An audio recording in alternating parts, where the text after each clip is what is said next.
네, 이어서는 미증시를 둘러싸고 있는 다양한 이야기, 오늘은 이분과 나눠보도록 하겠습니다. LS증권 경영전략본부 신종호 본부장 오셨습니다. 어서 오세요. 네, 안녕하세요. 네, 반갑습니다. 저희 앞서 아메리카 엑스파일이라고 새 코너가 생겼어요. 네, 거기서 네, 여러 가지 소식들을 업데이트를 하고 있는데 미증시 매일 불안할 필요는 없다. 이런 이야기를 김기현 아나운서가 전해줬는데 미증시의 현 시점을 파악할 수 있는 지표부터 오늘 이야기를 해주신다고 합니다. S&P 글로벌 제조업과 서비스업 PMI가 나오는데 일단 예비치죠. 네, 아시겠지만 이 미국 같은 경우에는 월 초반에는 ISM 서비스, ISM 제조업 지수 이렇게 나오고 굉장히 중요한 지표죠. 네. 월 중반에는 이렇게 민간 기업에서 조사하는 PMI, 구매자 관리 지수. 지금 3월 컨센서스가 나오고 있습니다. 3월이게 되면 지금이 3월이니까 좀 따끈따끈하다고는 하지만 사실상 이 조사의 기간이나 이 조사의 범위가 넓진 않아요. 그러니까 우리 흔히 다음 달 초반에 나오는 4월 초에 나오는 ISM 서비스 제조업 지수보다는 그 광범위함이 떨어지겠죠. 그렇지만 좀 눈여겨보는 거는 속보치니까 네. 3월 달에 3월에 PMI 그리고 기업들의 상황 이거를 보다 빠르게 캐치할 수 있다고 해서 보고 있는데 네. 현재 컨센서스로는 제조업은 한 51.9, 그러니까 지난번이 52.9, 52.7 정도였기 때문에 살짝 둔화될 것으로 보고 있습니다. 살짝. 네. 반면에 하락했었던 서비스업은 한 51.2 정도로 뭐 전월 대비 살짝 또 반등이 나오는데 이 부분은 사실 좀 나와봐야 되는 거고 네. 여기서 우리들이 좀 챙기는 거는 3월에 아시겠지만 미국이 또 주가가 좀 많이 흔들렸었고 네. 그 원인이 관세와 재정에 대한 불안감이었지 않습니까? 이런 것들이 이러한 서비스 그리고 제조 PMI에 얼마나 변동성을 자극시켰을지 특히 이제 고용이라든지 그 안에 보면 물가 지표도 있거든요. 네. 그런 지표를 볼 텐데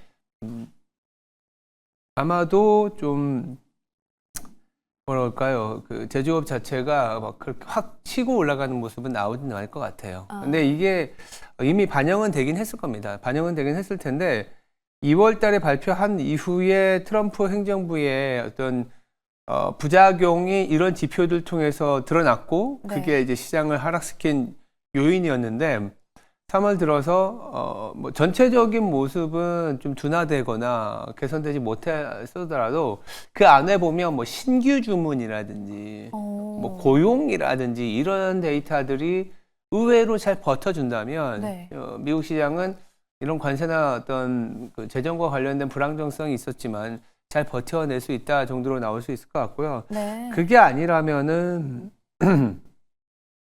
아마도 여전히 좀 시간이 필요하다. 최근에 그래도 시장이 약간 리바운드 나온 상태에서 PMI가 조금 더 기대보다 떨어진다 그러면 아직 시장이 회복하기에는 시간이 필요하다라는 식으로 인식되지 않을까 싶습니다.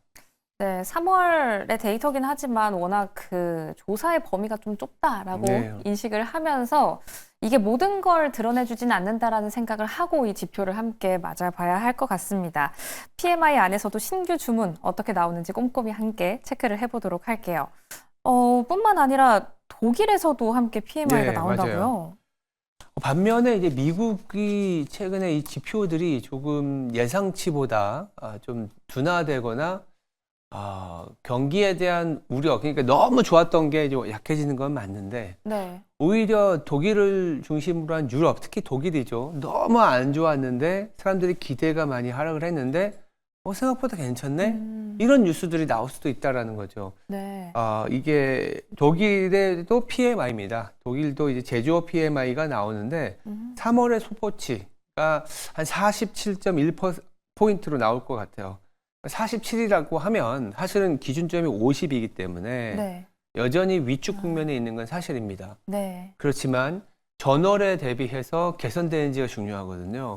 왜냐하면 이런 서베이 지수는 이 방향성에 대한 얘기가 중요한 거기 때문에 전월이 독일이 46.5포인트였기 때문에 네. 여기서 조금씩 개선되는 모습을 보여준다는 거는 유로화한테도 나쁘진 않은 거예요. 그래서 독일의 PMI가 반등이 나오고 이 반등이 나온 상황에서 봤더니 미국은 좀 슬로워해져. 그러면 달러와 유로화의 변화에도 영향을 미칠 수 있습니다. 그래서 미국의 PMI하고 독일의 PMI를 이렇게 빼서 보시면 네. 이 미국 PMI 빼기 독일 PMI를 하잖아요. 그러면 네. 달러화가 나와요. 어. 그게 근데 지금 미국은 좀 빠질 거로 보고 있고 유럽은 올라갈 걸로 보고 있잖아요. 그럼 달러가 더 내려갈 수 있는 그런 상황을 줄 수 있어서 네. 이 PMI 지표만 놓고 환율의 방향성을 갖는다 그러면 오늘 밤에 나오는 이런 경제 지표들은 달러화가 조금 더 안정을 찾는 좋게 보면 원달러 환율이 이제 조금 더 하향 안정화될 수 있는 이슈로 해석할 수도 있습니다. 네, 원달러 환율까지 연결해서 해석할 수 있는 이슈 함께 짚어봤습니다. 독일에서도 PMI가 함께 발표가 된다는 점, 미국의 PMI와 함께 챙겨보도록 할게요.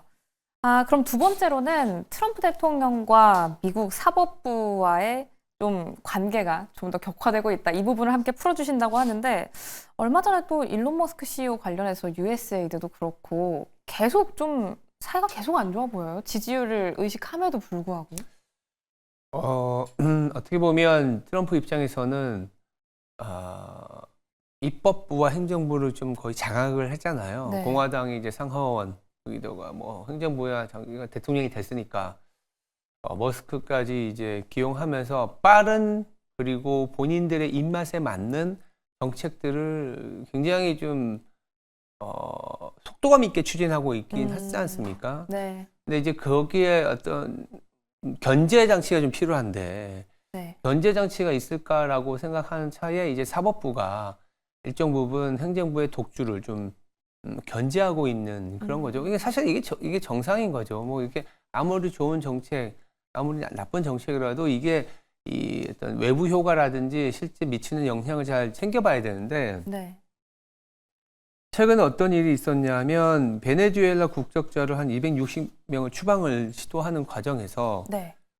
그 근거가 적석국 국민법. 그러니까 이게 18세기에 개정한 법이더라고요. 근데 네. 문제는 뭐냐면 이 행위에 대해서 그 워싱턴 DC의 연방지법 판사가 이제 약간 일시 중지 명령을 내렸는데 이걸 또 무시해 버립니다. 트럼프가 무시를 하면서 실질적으로 그럼 사법부의 어떤 위상을 굉장히 자극을 한 거잖아요. 네. 이런 것들이 좀 계속 쌓이고 있는 것 같아요. 지금 계속 쌓이고 실제로 어떤 일이 있었냐면은 그 로버트 대법원장이라 그래서 이 대선 후보 시절에 트럼프의 사법 리스크 제거를 좀 어떻게 보면 앞장섰던 트럼프의 우군인데도 네.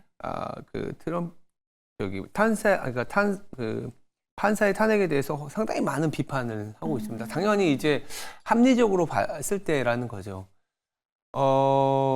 문제는 이렇게 트럼프와 사법부 간의 갈등 구조로 격화되게 되면 일단 모든 행정명령에 대해서 수행을 해야 되는 지방의 법원들 네. 아니면 뭐 연방법원 측면에서도 이 트럼프를 견제하기 위한 여러 가지 액션들이 나올 수밖에 없을 것 같아요. 그리고 사람들도 이제 좀 눈여겨볼 수밖에 없는 게 우리가 어떠한 상황, 정책, 이 변화를 판단할 때 뭐를 많이 보나요? 뉴스를 보지 않아요? 네. SNS도 많이 보고. 근데 그런 SNS와 뉴스를 장악하는 그 빈도수가 만약에 어떠한 이슈가 있는데 그 이슈가 있더라도 더 큰 이슈가 있다면 이 뉴스는 보도가 되지 않아요. 그러니까 우리나라도 지금 전국의 산불이 너무 많이 나고 있으니까 산불 뉴스에 한 8할 이상이 되지 않습니까? 네. 그래야 되고. 근데 이제 만약에 여기서 보면 사법부와의 리스크가 이렇게 많이 부각이 되면 관세니 뭐니 이런 것들도 상당히 중요하지만 주식시장도 마찬가지고 그런 부분보다는 미국 내에서는 이제 사법부와의 갈등, 뭐 그리고 여러 가지 좀 무리한 정책에 대해서 나온 거 아니냐. 그러니까 그렇게 되면 다 평론가들이 또 나와서 이렇게 된 이유는 이 정책 자체가 18세기에 만들어졌는데 뭐 평론가들 나와서 옥신각신하고 그 사이에서 또 갈등이 생기고 그럼 지지율이 계속 바뀌고 하락하고 네. 우리나라가 지금 계속 그런 모습 보여준 거를 그대로 생각하면 돼요. 그래서 그러한 부분들이기 때문에 트럼프 입장에서도 이런 사법부와의 갈등을 계속 끌고 가는 거는 본인의 어떤 치적을 잘 알려줘야 되는 언론들이 오히려 사법부와의 갈등이라는 요소만 다룰 가능성을 본인도 고민을 해야 될 거예요. 네. 네, 전반적으로 참 신경을 써야 할 게 많네요. 트럼프 대통령. 주식시장도 고려해야 하고 이 사법부와의 리스크를 언론들이 또 어떻게 보도를 할 것인가 또 함께 고민을 해서 그 다음 행보는 어떤 행보가 나올 것인지도 함께 추가적으로 잠시 팔로우 해드리도록 할게요. 그럼 이렇게 좀 이런 상황들이 격화되는 것 자체가 트럼프 대통령이 뭔가 정책을 할 때 혹은 관세를 밀어붙일 때 정말 말 그대로 참 적극적으로 이야기를 하잖아요. 단어도 좀 불같이 쓰기도 하고 당장 뭐 다음 주부터 하겠다 이런 이야기도 하는데 또 우리나라와 연관될 수 있는 이슈로는 알래스카의 주지사가 오늘부터 또 우리나라에 방한을 하는 일정을 앞두고 있습니다. 트럼프 대통령 관세 대통령이라고 불리긴 하지만 에너지 대통령이라는 별명도 있잖아요. 맞아요. 이 일정 관련해서 어떤 부분 짚어주시나요? 주 초반에 있을 일인 것 같고 LNG 알래스카 항상 트럼프 대통령이 되고 나서 엄청나게 자극적인 단어들이 많이 나온 게 이쪽이잖아요. 네. 그린란드까지 포함해서. 그러니까 지금 트럼프 대통령은 저는 지속적으로 말씀을 드리고 있는데 트럼프 대통령은 달러와의 기축통화 체제를 여전히 공고히 하려는 모습이 많은 것 같아요. 여러 가지가 있지만 자국 내의 어떤 생산성을 높이기 위한 자국 내 투자를 유지시켜야, 그러니까 네. 성장이 지속 가능하게 나와야 그 나라의 통화를 믿을 수가 있지 않습니까? 네. 그거 하나. 두 번째는 에너지를 자기 통화와 연결시키려는 지금까지는 오일머니 했었잖아요. 네. 근데 오일머니가 중동도 그렇고 중동과 중국과의 관계도 그렇고 러시아와의 관계도 그렇고 조금씩 흔들리잖아요. 위안으로 결제하겠다 이런 얘기들 나오지 않습니까? 네. 일정 부분 미국이 좀 자초한 것도 있지만 또 미국 입장에서는 셰일가스라는 혁명을 이뤘기 때문에 자기네들한테 남는 것들이 많아요. 근데 이게 어떻게 하면은 달러화가 계속 유지가 될 수 있을까? 가장 중요한 거는 성장을 해야 될 것 같고, 두 번째는 에너지 헤게모니인데, 네. 그 에너지 헤게모니에서 선택지가 LNG라는 어떤 비이클이 있는 거죠. LNG 하면 또 유럽이 생각이 날 수가 있고, 아시아도 마찬가지고. 그래서 알래스카의 LNG 프로젝트는 당장 좀 먼 얘기이긴 합니다만, 네. 근데 여기에 누가 참석하느냐, 어떤 기업, 어떤 국가가 참석하느냐가 상당히 중요할 거고, 다소나마 우리나라는 여기에 이제 소위 말해서 발을 담글 수가 있는 거죠. 그러면 당장 실적으로 이렇게 들어오는 건 아니지만 일종의 어떤 에너지 안보 밸류체인이라는 어떤 프리미엄을 받을 수 있는 상황은 될 수도 있을 것 같아요. 그래서 이거는 사실 저는 LNG와 관련된 부분은 미국이 특히 트럼프 행정부일 때는 상당히 이 본인들의 주력 산업, 그러니까 수출로서 내지는 어떤 그 체제를 조금 더 보강시키는 작업으로서 저는 접근하고 있다 이렇게 보고 있습니다. 네, 전반적으로 역시 에너지 헤게모니 함께 다시 한번 확인을 할 수가 있었습니다. 정말 적극적으로 밀어붙이고 있잖아요. 이 사업 오늘부터 방한이 시작된다라는 일정 함께 챙겨보면서 국내 증시에도 영향을 참 많이 미칠 것 같은데 연결해서 국내 증시 힌트도 함께 찾아보도록 할게요. 저희 아무래도 한 이틀 쉬고 왔다 보니 생각해야 될 게 많아지는데 가장 어떻게 대비를 해볼까요? 국내 증시는 일단 지난주 금요일에 마이크론이 8%나 급락했던 부분들을 우리나라 반도체 기업들이 영향을 초반에는 받으면서 가지 않을까 싶습니다. 다들 그렇게 생각을 할 수밖에 없을 것 같고요. 물론 상대적으로 밸류에이션이나 아니면 시장 내외의 지휘력을 판단하면 좀 낫지 않겠냐라는 생각은 하겠지만 어쨌든 마이크론이 좋은 실적에도 불구하고 앞으로의 마진율에 대한 고민이 생기면서 하락했기 때문에 최근에 삼성전자나 하이닉스, 특히 삼성전자 중심으로 분위기는 나쁘진 않았잖아요. 네. 이런 부분 뭐 단기적인 차익 실현에 대한 뭐 투자자들의 욕구도 있으니까 이런 반도체가 조금은 변동성이 있을 수 있는데 저번에도 말씀드린 것처럼 우리 시장은 이제 순서를 기다리면서 좀 못 오른 기업들이 상대적으로 나은 성과를 보였기 때문에 삼성전자도 그런 기업들 중에 하나였지 않습니까? 그래서 대내외적으로 불확실성이 상당히 높은 시기입니다, 지금. 특히나 우리나라 같은 경우에 국내 정치 이벤트 많이 남아 있고요. 네. 공매도도 또 이제 슬슬 준비가 돼야 되는 상황이기 때문에 상승이 좀 많았고 노이즈가 있는 종목들은 사실은 조금 변동성이 있을 수밖에 없을 것 같아요. 네. 근데 이제 약간 밸류가 이게 하방이 좀 잘 잡혀 있는 업종들, 그러니까 내 순서가 돌아온다, 아직 내 순서가 아니다라는 그런 업종들 종목들이 조금은 이제 좀 뭐랄까 상대적인 어떤 상황이 되지 않을까 이렇게 볼 수 있을 것 같습니다. 네, 전반적으로 마이크론의 실적 발표 이후 한 8% 정도 급락이 있었죠. 이 부분 오늘 개장에 반도체주는 좀 영향을 받으면서 시작하지 않을까 싶습니다. 그리고 변동성이 참 많이 예정이 되어 있는 우리 시장, 순서를 기다려야 하는 시장이다라고 이야기를 해주고 계신데 개장 상황 함께 잘 대비해 보도록 할게요. 그럼 오늘 도움 말씀은 여기까지 듣도록 하겠습니다. 지금까지 LS증권 경영전략본부 신종호 본부장과 함께했습니다. 고맙습니다.